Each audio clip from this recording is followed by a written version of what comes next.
It is 98 million degrees outside. 98 million, exactly. And I am so hot. We just got home. I don't remember if I told you, but our car air conditioner decided yesterday to just blow absolutely steaming hot air at us. I'm making a video. Hi, honey. I'm glad you have pants on. I'm glad I have pants on, too. I'm usually okay with you not having pants on, but under the circumstances. So, because Falcon did call the supplier the other day and had words with them and said, you will be letting her come in and get her machine tomorrow. So, they made an appointment for 10 o'clock this morning. He made an appointment. And we were there. And people we dealt with, well, the woman in the back was really cool.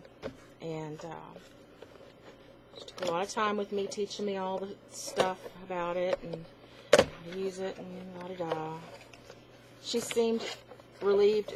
I don't think she knew how old I was when she first started talking to me, because she kept referring to me as a young person.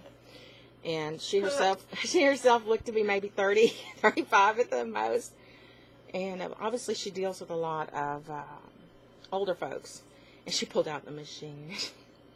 It has 3 buttons on it, and she says, it's so nice showing this to a younger person. And I told her we're kind of techie, so it's not going to be hard for me to get the swing of it. It's like, oh, it's so good because we got a lot of older people in here, and they look at it and they're like, oh, so many buttons. So, like 3 buttons. And this is the device. It's the smallest, because there's like one that goes over your nose like that. There's one that goes over your face like that, mouth and nose, for people that tend to breathe through their mouth a lot. And this is supposedly the most comfortable and the least restrictive of the devices. And I had a whole test on, or a whole lesson on how to put this on. It's not attractive, but it's going to help me from snoring. I know, huh? This will go up like this. And there's a tube that fits on there, and that'll go to the machine. And it has a moisturizer in the machine. So, give you good moist air. The only thing I don't like about these is that when I swallow, it stuffs my ears up. So I feel like I'm going to be drooling even more than I do now. I know. Make sure there's nothing on it. Okay, there's nothing on it. You can see what these are like. They're super flexible.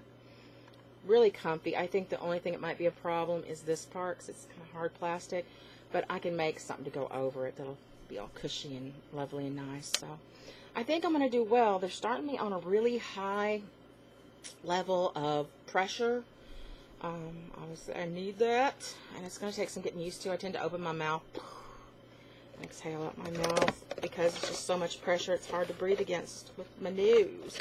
And I only slept a couple of hours last night, so I'm probably going to be hooking it up soon. I think I'm going to also have to sleep at the foot of the bed because right now the only thing near the head of the bed is an extension cord, which is plugged into a power strip.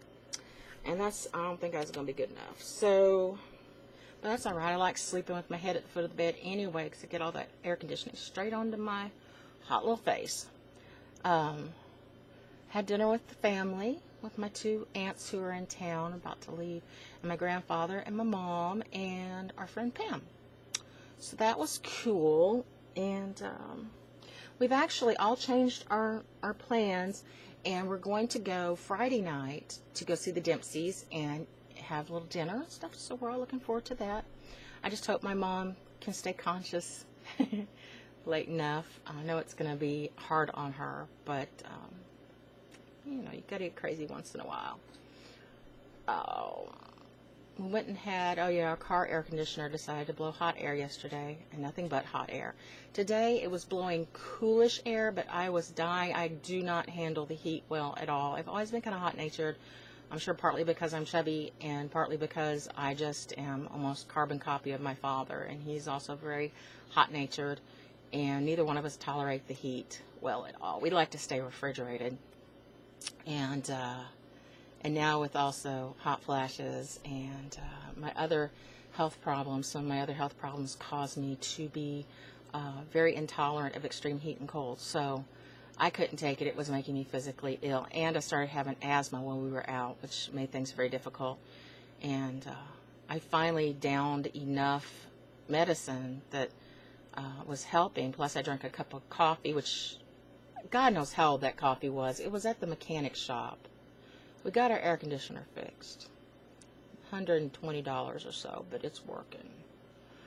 But they had coffee there, and I was trying so hard to breathe and having such a hard time. I went to get a cup of coffee. I put my, little sweetener, a little cream in it. Went and sat down, took a sip, a very tentative sip of it, and it was ice cold.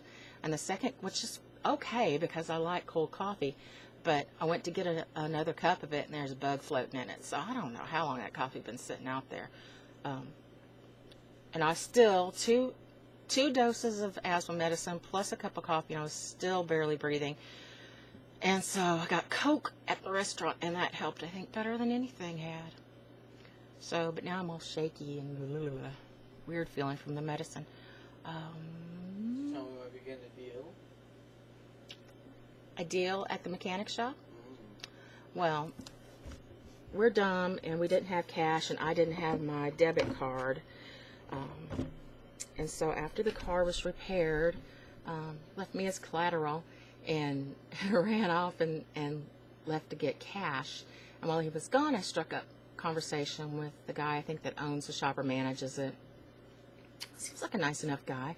And he was telling me how he's rigged up some of his vehicles, like his and his family's, and a few friends, so that, and I forget the term he used, but it's like a device he makes himself, very simple sounding. And his vehicles get like 3 times the gas mileage they were getting before. His wife's, for a tank of gas in her car, it'll go 700 miles.